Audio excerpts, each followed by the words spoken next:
Is a diagnosis of DDD, which is degenerative disc disease, or DJD, which is degenerative joint disease, a death sentence? Learn how not to live with it. And that's kind of what we're going to talk about today.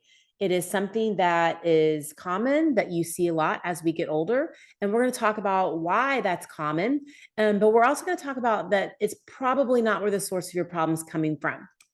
So, hi, my name is Stephanie, and I've helped thousands of clients get back, avoid back surgery, injections, and medications, and really truly get their life back. A lot of our clients have lost hope that there is nothing that they can do. And it's the reason why I like to put this education out, because the things that we get that come into our office, what clients tell us that doctors have said or what they've been told, such as, you have arthritis, there's nothing you really can do. You have to have surgery. If you don't have surgery, this is going to be life threatening. That they just are going to have to live with it. Just live with it until it gets bad enough. And then we'll go and have surgery. I mean, these are common things that we hear our clients say, but no one's giving them education as to what they can do. And if that really is their source, and that's what we're going to really talk about today. So again, if you like what we're talking about, make sure you subscribe to our channel. So what is DDD or DJD, and how do we get this diagnosis? So if we kind of look at this picture, what happens is when we get this disc, it narrows in space. So you can see that in between the joints just get smaller and smaller. They're not like nice and big spaced out. Especially as when we're younger, you can see this top disc, it has a lot of space. And as we go down, the space gets smaller and smaller. So that's what we call degenerative disc disease. And what we call degenerative joint is when you get more of the spurring on the bones. And that's kind of what it looks like. So how do we get this diagnosis? Well, the problem is that you get this diagnosis from an x-ray, but you also you go in and see a doctor for 10 minutes and they talk to you, they take x-rays and go, oh, this is what it is. Let me give you some medications. Here's an injection. This will help. But the problem is that as we get older, what happens is this is something that's kind of the normal aging process.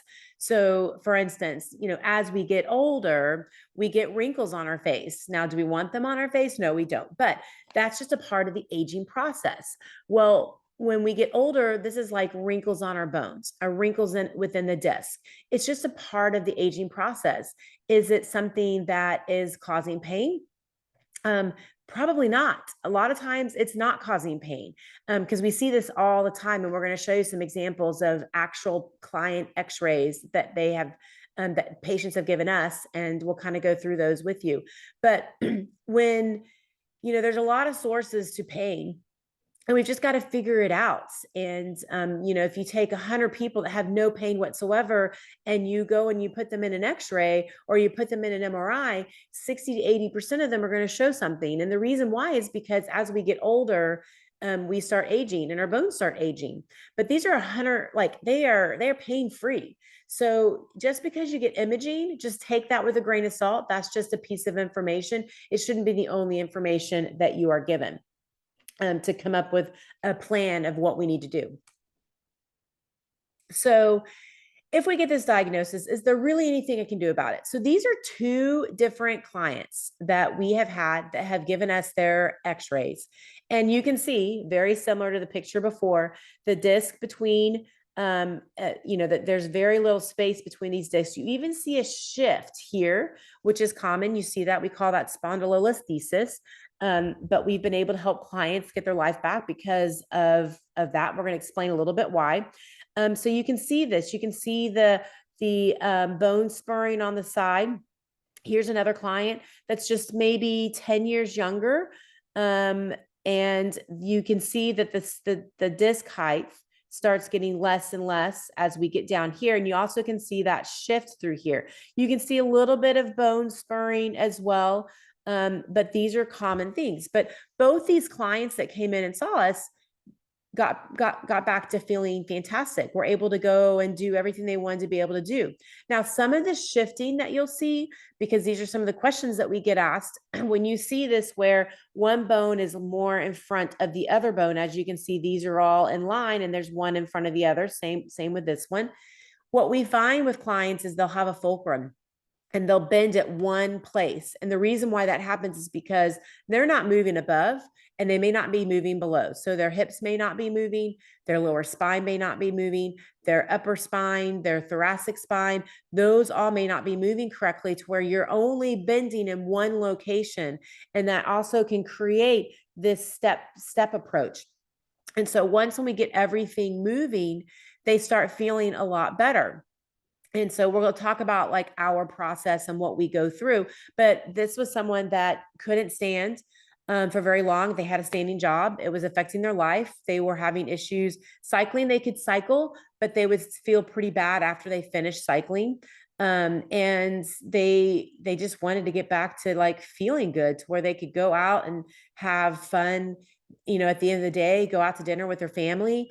But they couldn't because they were so exhausted and tired from the pain that they literally just woke up, went to work, came home, and that was their life.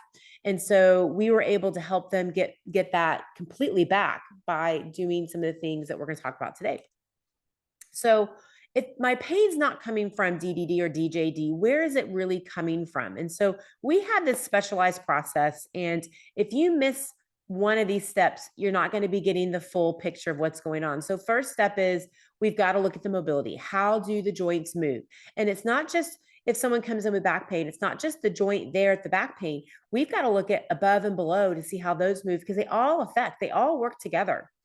And so if something's not moving, we've got to get those moving because you can't actually get muscles to contract correctly without having full range of motion in those joints. So if a great example is if your elbow only can move part way, you're only going to be able to get those muscles to fire a certain way. And if you move it collectively, like you're trying to throw a baseball and you don't have full motion in that elbow, then you start compensating through other parts of the body.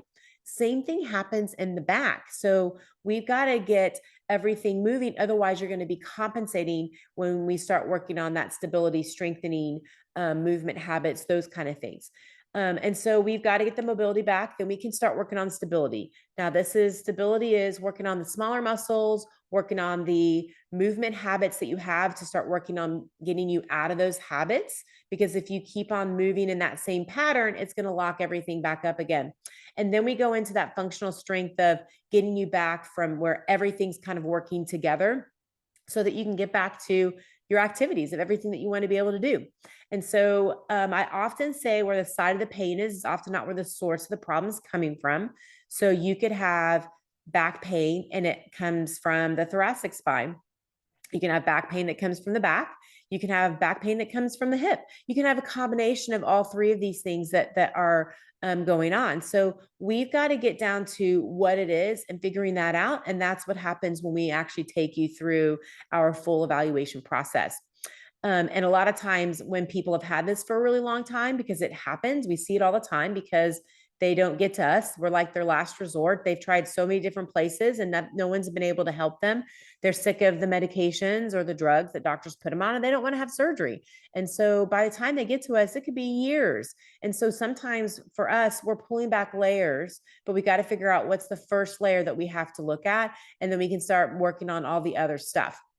And so again, we look at how the thoracic spine moves, we look at how the back moves, we look at how the hip moves, and then the daily activities, the things that you could be doing once we understand what's going on that could be irritating you. And so you'll get all of this and understanding what you should be doing and what you're doing out throughout the day that could be creating some of your problems so that we can allow the body to heal and get you back to living life and doing everything that you want to be able to do because it's possible. We see it all the time at our office. We literally, I think there's, maybe one client per year that we send to have back surgery. And usually when they do, it's because they have some really serious red flags. They have nerve compression that is so bad that they're going to have some massive nerve damage if they don't have the surgery, or they have some spinal cord compression.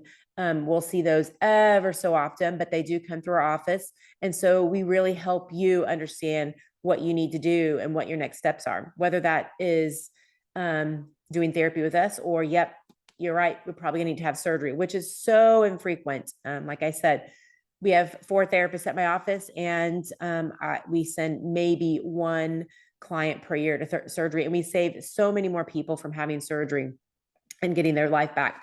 So what are some of the exercises that you can start right now? No, some of the ones that I like, they're some of my favorites, are the first one you can see is you can do a little bit of a towel roll. You just roll up a towel. And then if you sit up and you put it right in the back of your spine, you can lie back over it. And when you do that, you hang out there and you'll feel a really good stretch. If you feel like, that feels really good, but it's kind of like a hurt so good, or that feels really, that's taking some of the pressure off. Awesome. Hang out there for a little bit. You're going to be stiff coming out of it. That's totally normal. But as you start moving, you'll feel a whole lot better. Now, if you're feeling like you have some issues and you want to see if you have some issues in the thoracic spine, you can also move that towel a little bit further up to hit those lower part of those ribs and see how tight those are as well. And so you're going to hang out there for 2, 3, 4 minutes and just let it ease. And you'll notice that, gosh, if you do this regularly, you'll start feeling better. Sometimes when you're really stiff too, standing and finding a counter and just doing little mini back bends just to start out, especially as we get older, this one can be another one that's going to be a really good one that you can try. Just start bending backwards a little bit and then coming forward, using the counter as the fulcrum to kind of help you to start moving. So other exercises that are really good for the back is just to walk. I always say motion is lotion. Our joints like to move, and walking gives you little mini extensions in the back, and it feels really good. And so this is something that I would recommend everyone. Plus, if you're outside, you're going to get the brain relief from just being outside. Oh my gosh, it's one of my favorite places to be. And so this is, do it with a friend. So then you have community. So there's a lot of things that, is really good for your health when you can just get out and walk. Now, if you are having problems with walking or simple movements such as walking, then make sure you get into an expert to really help you get to the source of your problem. One thing to pay attention to is you'll notice some people will bend forward. They'll be slightly forward as they walk. Not great for the back. You want to be in a good position where your body and your joints are actually on top of each other, not like bent forward as you're walking and pounding. That can actually cause more back issues for you. So make sure that you're in a really good position with the walking. So that's just something to be aware of.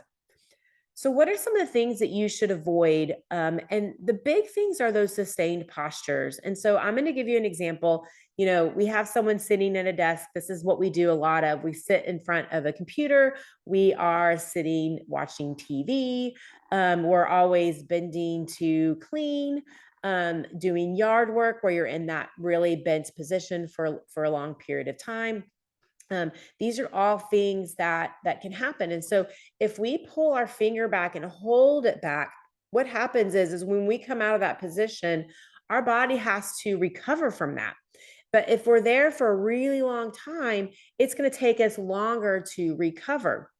And as we get older, it also takes us longer to recover. And so what happens is we go there, our joints don't fully recover. We go back into that position. They don't fully recover. Eventually, the joints don't like being in those positions. And then we get that muscle protection around it. We think we need to get a massage. The massage doesn't work. It comes right back within hours or within a day. And it's usually because something's not moving. And that is the protection of it. So if you're in these sustained positions, think about the positions that you're in. So a great example is that I am sitting. Then you want to make sure that you stand up and you start reversing the direction so that you can have balance within that joint. If you're always moving in one direction, it creates pathways in the joints and it creates problems. So if you're moving in one direction or in those sustained postures for one direction, you're doing gardening or things like that, make sure you reverse that direction. Take the joints in the opposite direction. This will save you a lot of heartache, a lot of pain, and will feel good. So if you continue to have problems, even with these tips, make sure you get into a back pain specialist, someone that really understands the back and understands what you need to do. so that you can really move without that fear of, oh my gosh, if I do something wrong, it's going to hurt. If I move the wrong way, it's going to hurt. You don't need to be living that way. That is not a fun way to live. It's also not a fun way to live thinking that you're going to have to be on medications for the rest of your life, or that you're going to have a dangerous surgery, when it's not true. There's so many times that the body has an amazing ability to heal if we give it the right environment. And there's so many times that we've been able to help our clients navigate this and understand their body better. So for more education on this, make sure you subscribe. If you like the education and the information, we put out content all the time. Make sure you subscribe to this channel. But also, if you go to our website, M as in Mary, Power, MPOWER PT.com, you can go, there's a ton of blogs there. We update them every month. We have free reports, especially there's one on back pain that you're going to want to check out for more education and information. We have video testimonials from clients that have been with us for where we've been able to help them. We have monthly events that we have that you'll be able to check out if you go to our website. And then we have a podcast. We put out education there. It's called Empower Your Life, same MPOWER, Empower Your Life. And we're on Apple and SoundCloud. So make sure you subscribe to those as well. And then I have my book that's out. So check out the book on Amazon. It's called Regaining Hope, The Secret Guide to Hitting Pain from All Angles to get you back to living your life. We've had our book launch was last month, and we had I've had a lot of great feedback from this book, specifically with things that they're doing that's really actually helping them. And they want to literally give this book to their friends so they can start reading it, because as we get into our 40s, 50s and beyond, we tend to get these aches and pains, and we want to make sure that we don't have to live those, because you don't have to live those for the rest of your life. And it's also why I'm constantly putting content out to really help you guys understand your body better.